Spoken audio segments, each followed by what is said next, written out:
नमस्कार खबरां दे इस बुलेटिन विच तुहाडा स्वागत है। मैं हां तरनजीत कौर। पहला पेश ने चुणवीआं खबरां।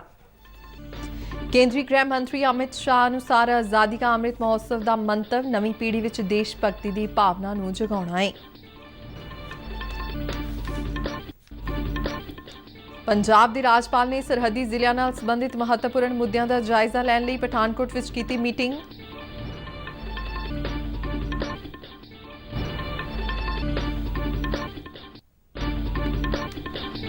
अरविंद केजरीवाल वालों पंजाब के मुख्यमंत्री की गैर मौजूदगी विच अधिकारियों नाल कीती मीटिंग का मुद्दा भखिया। वख-वख सियासी पार्टियां ने मीटिंग नूं दस्सिया गैर संविधानिक। ते विसाखी मौके वख-वख गुरधामां दे दर्शनां लई तकरीबन 2000 सिख श्रद्धालुआं दा जत्था पाकिस्तान रवाना। ते हुण खबरां विस्तार नाल। केंद्रीय गृह मंत्री अमित शाह ने कहा कि नवीं पीढ़ी नूं आज़ादी की लड़ाई की जानकारी होनी चाहिए और आज़ादी के अंदोलन के नायकों का सम्मान करना चाहिए है। नवी दिल्ली में आज शुरू हुई 2 दिना अमृत समागम कानफ्रेंस को संबोधन करदे उन्होंने कहा कि आज़ादी का अमृत महोत्सव का मंतव नवीं पीढ़ी में देशभक्ति की भावना नूं जगाउणा है। उन्होंने कहा कि लोगों के छोटे छोटे संकल्पों नाल देश होर ताकतवर बन सकता है।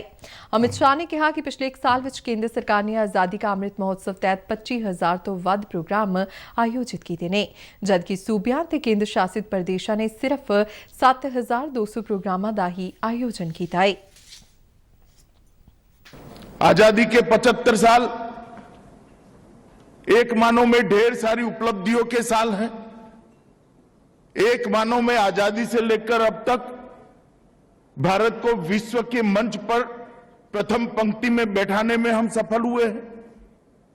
हमारी लोकतंत्र की जड़ों को गहरी पाताल तक गहरी करने में भी हम सफल हुए हैं।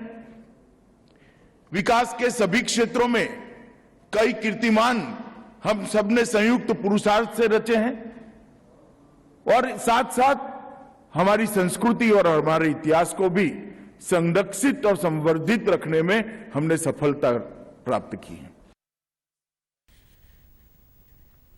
केंद्रीय सेहत मंत्री डॉक्टर मनसुख मांडविया ने अधिकारियों को कोविड के नवे वेरिएंट से सख्त निगरानी रखने की हदायत की है। नवी दिल्ली में आज उन्होंने देश के प्रमुख माहिरों और अधिकारियों नाल कोविड के नवे वेरिएंट XE ते आयोजित एक मीटिंग की प्रधानगी की। मनसुख मांडविया ने अधिकारियों को कोविड उपचार लिए जरूरी दवाइयां और उन्हों की उपलब्धता की लगातार समीक्षा करने लिए भी आख्या है। उन्होंने कहा कि सारे योग लोगों का छेती तो छेती टीकाकरण यकीनी बनाया जा सके।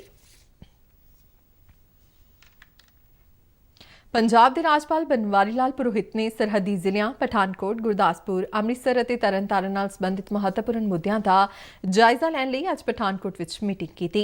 इस मीटिंग विच BSF, खुफिया bureau, narcotics control bureau, national investigation agency और मिलिटरी इंटैलीजेंस के अधिकारियों तो इलावा राज्य सरकार दी एजेंसियों के अधिकारी मौजूद रहे। अधिकारियों नाल राजपाल ने राष्ट्रीय सुरक्षा को प्रभावित करने वाले प्रमुख मुद्दों पर विस्तार नाल चर्चा की। इस तो पहला राजपाल पुरोहित ने पंचां, सरपंचां ते जिले के होर प्रमुख नागरिकां नाल भी मीटिंग की। मगरों पत्रकारां नाल गलबात करदियां राजपाल पुरोहित ने लोकां नूं राष्ट्रीय सुरक्षा के मुद्दे ते पुलिस अते होर सुरक्षा बलां नूं सहयोग देण अते चौकस रहण लई आख्या। पंजाब विधानसभा के स्पीकर कुलतार सिंह संधवा गुवाहाटी विखे हो रही 8वीं भारतीय खेतरी राष्ट्रमंडल संसदीय कानफ्रेंस विच हिस्सा ले रहे हैं। यह कानफ्रेंस लोक सभा के स्पीकर ओम बिरला की प्रधानगी हेठ हो रही है ते कल 13 अप्रैल तक चलेगी। कानफ्रेंस विच देश दीआं वख-वख असैंबलियां दे सारे स्पीकर, चेयरमैन अते सकत्तर शामिल ने। ये सारी असैंबलियां विच उन्हां नूं दरपेश मुद्दों बारे विचार वटांदरा कर रहे हैं। पंजाब के सीनियर अधिकारियों नाल अरविंद केजरीवाल की मीटिंग संबंधी वख-वख पार्टियां ने मुख्यमंत्री और आम आदमी पार्टी की आलोचना की है। बीते कल अरविंद केजरीवाल नाल हुई इस मीटिंग में मुख सकत्तर अनिरुद्ध तिवाड़ी, ऊर्जा सकत्तर दिलीप कुमार और PSPCL के चेयरमैन बलदेव सिंह सरां शामिल सन। मुख्यमंत्री भगवंत मान की गैर मौजूदगी में हुई इस मीटिंग से सियासी आगू आम आदमी पार्टी की आलोचना कर रहे हैं।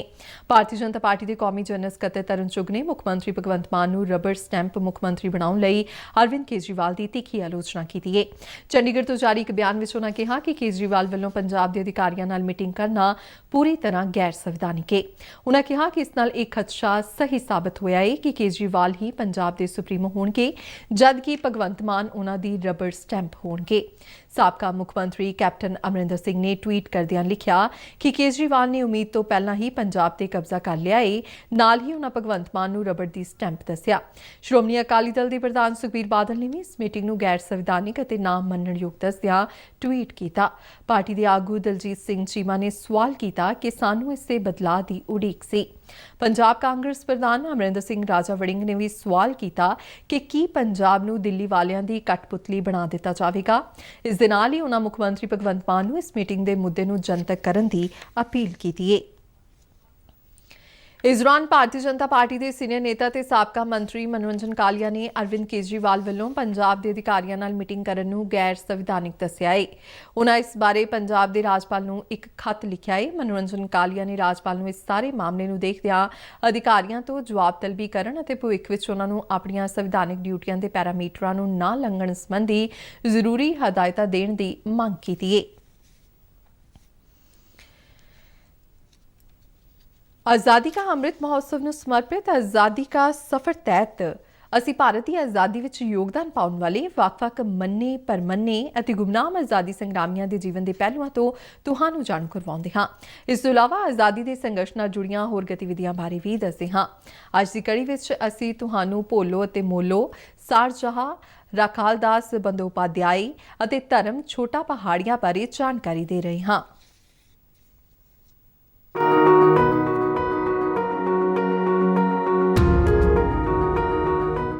ਅੱਜ ਅਸੀਂ ਸ਼ਹੀਦ ਭੋਲੋ ਅਤੇ ਮੋਲੋ ਨੂੰ ਯਾਦ ਕਰ ਰਹੇ ਹਾਂ। ਉਹਨਾਂ ਨੇ ਪੂਰਬਵਰਤੀ ਸ਼ਿਰੋਹੀ ਰਾਜ ਵਿੱਚ 1922 ਦੇ ਧੀਲ ਗਿਰਾਸੀਆ ਅੰਦੋਲਨ ਵਿੱਚ ਹਿੱਸਾ ਲਿਆ ਸੀ।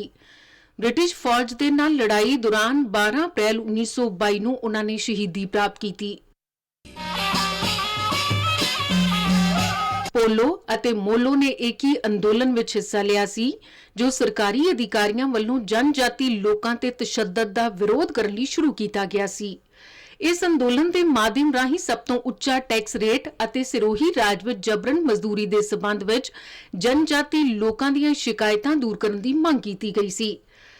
ਰੋਹੇਰਾ ਦੇ ਭੀਲ ਅਤੇ ਚੰਦੇਲ, ਗਿਰਵਾਰ ਅਤੇ ਸੈਵਾ ਦੇ ਗੁਆਂਢੀ ਪਿੰਡਾਂ ਦੇ ਗਿਰਾਸੀਆਂ ਨੇ ਰਾਜ ਦੀਆਂ ਦੇਣਦਾਰੀਆਂ ਨੂੰ ਚੁਕਾਉਣ ਤੋਂ ਬਿਨਾਂ ਆਪਣੇ ਖੇਤਾਂ ਤੋਂ ਫਸਲ ਨਹੀਂ ਲਿਜਾਣ ਦੇ ਹੁਕਮਾਂ ਦਾ ਉਲੰਘਣ ਕੀਤਾ।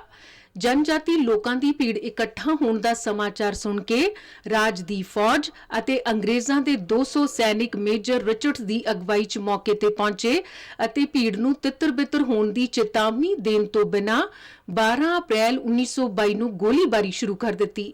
ਅੰਨ੍ਹੇਵਾਹ ਗੋਲੀਬਾਰੀ 'ਚ ਮੋਲੋ ਤੇ ਭੋਲੋ ਕਈ ਹੋਰ ਗ੍ਰਾਸੀ ਅੰਦੋਲਨਕਾਰੀ ਸ਼ਹੀਦ ਹੋ ਗਏ।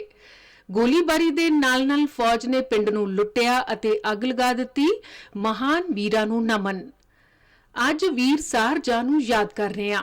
ਉਹਨਾਂ ਨੇ 1857 ਚ ਭਾਰਤ ਦੇ ਪਹਿਲੇ ਆਜ਼ਾਦੀ ਸੰਗਰਾਮ 'ਚ ਹਿੱਸਾ ਲਿਆ ਸੀ। ਉਹਨਾਂ ਨੂੰ 1857 ਚ ਉਮਰ ਕੈਦ ਦੀ ਸਜ਼ਾ ਦਿੱਤੀ ਗਈ।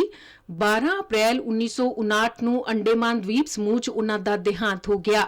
ਭਾਰਤ ਦੇ ਮਹਾਨ ਸਪੂਤ ਨੂੰ ਨਮਨ। ਅੱਜ ਅਸੀਂ ਰਾਸ਼ਟਰਵਾਦੀ ਇਤਿਹਾਸਕਾਰ ਰਾਖਾਲ ਦਾਸ ਬੰਦੋਪਾਧਿਆਏ ਨੂੰ ਵੀ ਯਾਦ ਕਰ ਰਹੇ ਹਾਂ। ਉਹਨਾਂ ਦਾ ਜਨਮ 12 ਅਪ੍ਰੈਲ 1885 ਨੂੰ ਬੰਗਾਲ ਦੇ ਮੁਰਸ਼ਿਦਾਬਾਦ ਜ਼ਿਲ੍ਹੇ 'ਚ ਹੋਇਆ ਸੀ। ਉਹਨਾਂ ਨੂੰ ਖੁਦਾਈ ਦੇ ਜ਼ਰੀਏ ਸਿੰਧੂ ਘਾਟੀ ਸਭਿਅਤਾ ਦੇ ਪ੍ਰਮੁੱਖ ਸਥਾਨ ਮੋਹਨਜੋਦੜੋ ਦੀ ਪ੍ਰਾਚੀਨਤਾ ਦੀ ਖੋਜ ਲਈ ਜਾਣਿਆ ਜਾਂਦਾ ਹੈ।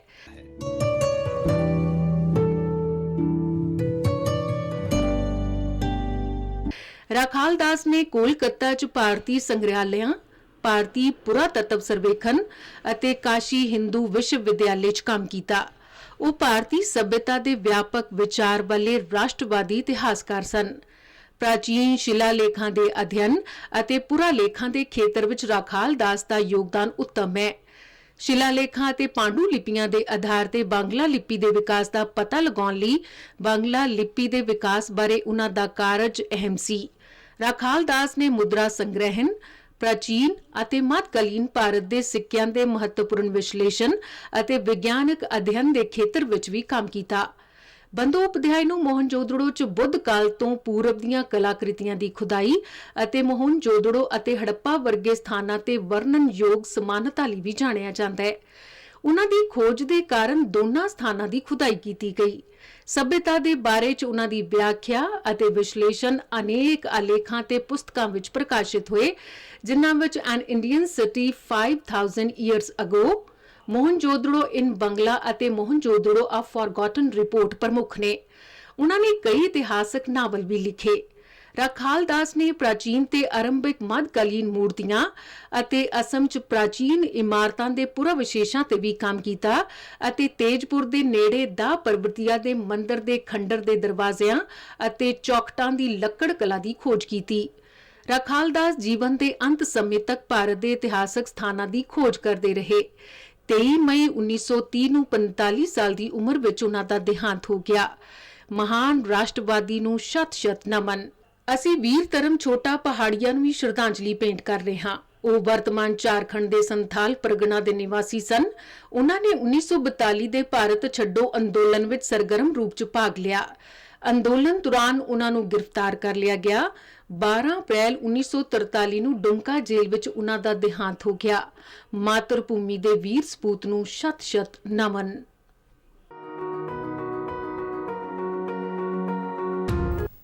ਪਟਿਆਲਾ ਤੋਂ ਸਾਂਸਦ ਪਰਨੀਤ ਕੌਰ ਨੇ ਕੇਂਦਰੀ ਖੇਤੀਬਾੜੀ ਮੰਤਰੀ ਨਰਿੰਦਰ ਸਿੰਘ ਤੋਮਰ ਨੂੰ ਇੱਕ ਖੱਤ ਲਿਖ ਕੇ ਕਣਕ ਦੇ ਝਾੜ ਵਿੱਚ ਆਈ ਕਮੀ ਨਾਲ ਹੋਏ ਨੁਕਸਾਨ ਦੀ ਭਰਪਾਈ ਲਈ ਕਿਸਾਨਾਂ ਨੂੰ ਮੁਆਵਜ਼ਾ ਦੇਣ ਦੀ ਅਪੀਲ ਕੀਤੀ ਹੈ। ਆਪਣੇ ਇਸ ਖੱਤ ਵਿੱਚ ਉਹਨਾਂ ਕਿਹਾ ਕਿ ਬਾਰਿਸ਼ ਨਾ ਹੋਣ ਕਾਰਨ ਗਰਮੀ ਨੇ ਕਈ ਸਾਲਾਂ ਦਾ ਰਿਕਾਰਡ ਤੋੜਿਆ ਹੈ, ਜਿਸ ਨਾਲ ਕਣਕ ਦੀ ਫਸਲ ਪ੍ਰਭਾਵਿਤ ਹੋਈ ਹੈ। ਹਰ ਕਿਸਾਨ ਨੂੰ ਪ੍ਰਤੀ ਏਕੜ 5 ਤੋਂ 7 ਕੁਇੰਟਲ ਦਾ ਨੁਕਸਾਨ ਹੋ ਰਿਹਾ ਹੈ। ਉਹਨਾਂ ਕਿਹਾ ਕਿ ਇਸ ਨੁਕਸਾਨ ਦੀ ਪੂਰਤੀ ਲਈ ਕਿਸਾਨਾਂ ਨੂੰ ਆਰਥਿਕ ਮੁਆਵਜ਼ਾ ਦੇਣ ਦਾ ਪ੍ਰਬੰਧ ਕੀਤਾ ਜਾਵੇ। ਤਕਰੀਬਨ 2000 ਸਿੱਖ ਸ਼ਰਧਾਲੂਆਂ ਦਾ ਇੱਕ ਜਥਾ ਅੱਜ ਅਟਾਰੀ ਵਾਹਗਾ ਸਰਹੱਦ ਰਾਹੀਂ ਪਾਕਿਸਤਾਨ ਲਈ ਰਵਾਨਾ ਹੋਇਆ। ਇਹ ਜਥਾ ਖਾਲਸਾ ਸਾਜਨਾ ਦਿਵਸ ਮਨਾਉਣ ਲਈ ਪਾਕਿਸਤਾਨ ਦੇ ਵੱਖ-ਵੱਖ ਗੁਰਧਾਮਾਂ ਦੇ ਦਰਸ਼ਨ ਕਰੇਗਾ। ਸ਼੍ਰੋਮਣੀ ਗੁਰਦੁਆਰਾ ਪ੍ਰਬੰਧਕ ਕਮੇਟੀ ਵੱਲੋਂ ਇਸ ਜਥੇ ਨੂੰ ਜੈਕਾਰਿਆਂ ਦੀ ਗੂੰਜ ਵਿੱਚ ਰਵਾਨਾ ਕੀਤਾ ਗਿਆ। ਕਮੇਟੀ ਦੇ ਮੈਂਬਰ ਰਵਿੰਦਰ ਸਿੰਘ ਖਾਲਸਾ ਇਸ ਜਥੇ ਦੀ ਅਗਵਾਈ ਕਰ ਰਹੇ ਨੇ। ਜਥੇ ਵਿੱਚ ਸ਼ਾਮਲ ਮੈਂਬਰ ਬੇਹੱਦ ਖੁਸ਼ ਨਜ਼ਰ ਆਏ ਅਤੇ ਪਾਕਿਸਤਾਨ ਵਿਚਲੇ ਗੁਰਧਾਮਾਂ ਦੇ ਦਰਸ਼ਨਾਂ ਦੀ ਇਜਾਜ਼ਤ ਮਿਲਣ ਲਈ ਆਪਣੇ ਆਪ ਨੂੰ ਕਰਮਾਂ ਵਾਲੇ ਦੱਸਿਆ। ਲਾਹੌਰ ਤੋਂ ਟ੍ਰੇਨਾਂ ਦੇ ਰਾਹੀਂ ਜਥੇ ਨੇ ਜਿਹੜਾ ਪੰਜਾ ਸਾਹਿਬ ਦੇ ਲਈ ਰਵਾਨਾ ਹੋ ਜਾਣਾ ਹੈ। ਪੰਜਾ ਸਾਹਿਬ ਵਿਖੇ ਸ਼੍ਰੀ ਅਖੰਡ ਪਾਠ ਸਾਹਿਬ ਦੇ ਭੋਗ ਪਾਏ ਜਾਣਗੇ। ਭੋਗ ਪਾਉਣ ਤੋਂ ਉਪਰੰਤ ਜਿਹੜਾ ਹੈ ਜਥੇ ਨੇ ਵਾਪਸੀ ਨਨਕਾਣਾ ਸਾਹਿਬ ਆ ਜਾਣਾ। ਨਨਕਾਣਾ ਸਾਹਿਬ ਤੋਂ ਡੇਰਾ ਸਾਹਿਬ ਵਿਖੇ ਆ ਜਾਣਾ। ਡੇਰਾ ਸਾਹਿਬ ਤੋਂ ਫਿਰ ਕਰਤਾਰਪੁਰ ਸਾਹਿਬ ਵਿਖੇ ਆ ਜਾਣਾ। ਜਥੇ ਦੇ ਜਿਹੜੇ ਪ੍ਰੋਗਰਾਮ ਬਣੇ ਹੋਏ ਨੇ ਤੇ ਉਸੇ ਤਰ੍ਹਾਂ ਜਥਾ ਚੱਲਦਾ ਹੋਇਆ 21 ਤਰੀਕ ਨੂੰ ਜਿਹੜੀ ਆ ਉਹ ਵਾਪਸੀ ਭਾਰਤ ਦੀ ਹੋ ਜਾਏਗੀ।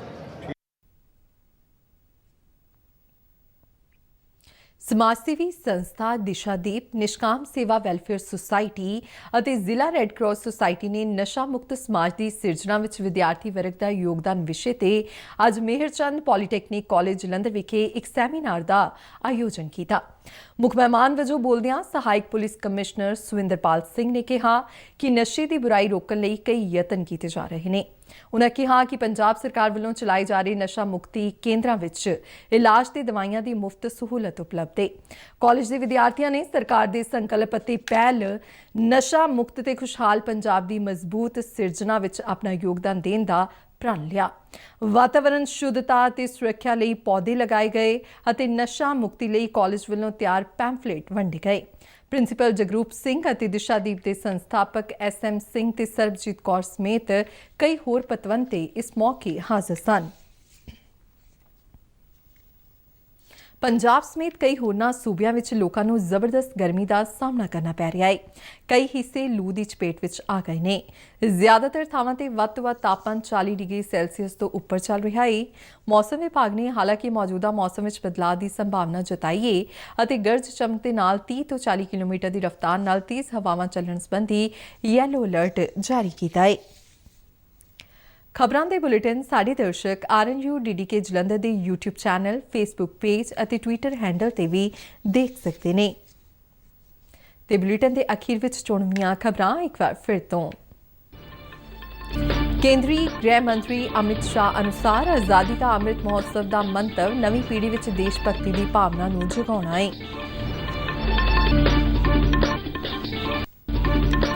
ਪੰਜਾਬ ਦੇ ਰਾਜਪਾਲ ਨੇ ਸਰਹੱਦੀ ਜ਼ਿਲ੍ਹਿਆਂ ਨਾਲ ਸੰਬੰਧਿਤ ਮਹੱਤਵਪੂਰਨ ਮੁੱਦਿਆਂ ਦਾ ਜਾਇਜ਼ਾ ਲੈਣ ਲਈ ਪਠਾਨਕੋਟ ਵਿੱਚ ਕੀਤੀ ਮੀਟਿੰਗ।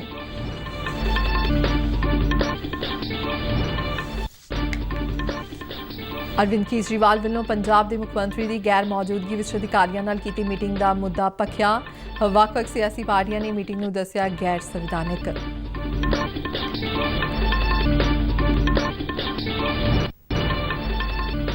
ਤੇ ਵਿਸਾਖੀ ਮੌਕੇ ਵੱਖ-ਵੱਖ ਗੁਰਧਾਮਾਂ ਦੇ ਦਰਸ਼ਨਾਂ ਲਈ ਤਕਰੀਬਨ 2000 ਸਿੱਖ ਸ਼ਰਧਾਲੂਆਂ ਦਾ ਜਥਾ ਪਾਕਿਸਤਾਨ ਰਵਾਨਾ। ਤੇ ਇਸ ਦੇ ਨਾਲ ਹੀ ਖਬਰਾਂ ਦਾ ਇਹ ਬੁਲੇਟਿਨ ਖਤਮ ਹੋਇਆ। ਮੈਂ ਮਾਸਕ ਲਗਾ ਕੇ ਸਟੂਡੀਓ ਤੋਂ ਬਾਹਰ ਜਾ ਰਹੀ ਹਾਂ। ਬਾਹਰ ਜਾਣ ਵੇਲੇ ਤੁਸੀਂ ਵੀ ਮਾਸਕ ਲਗਾ ਕੇ ਜਾਓ। ਇਜਾਜ਼ਤ ਦਿਓ। ਨਮਸਕਾਰ।